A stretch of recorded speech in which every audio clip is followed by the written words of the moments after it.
Smart मीटरसाठी पुन्हा एकदा हालचालींना वेग आलाय। स्मार्ट मीटरसाठी 3 महिन्यांमध्ये वेळापत्रक सादर करा।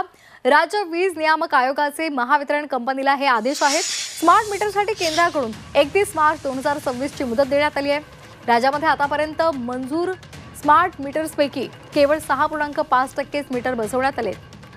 प्रीपेड स्मार्ट मीटर बसवण्यासाठी केंद्र सरकारने राज्याला 31 मार्च 2026 पर्यंत मुदत दिली असून या कालावधीमध्ये ते पूर्ण करणं अशक्य असल्यामुळे नवीन वेळापत्रक 3 महिन्यांमध्ये सादर करण्याचे आदेश राज्य वीज नियामक आयोगाने महावितरण कंपनीला दिलेले आहेत। देशभरात आतापर्यंत मंजूर मीटरपैकी केवळ 11-12% इतकेच मीटर बसवण्यात आलेले आहेत। राज्यामध्ये हे प्रमाण केवळ 6.5% इतके आहे।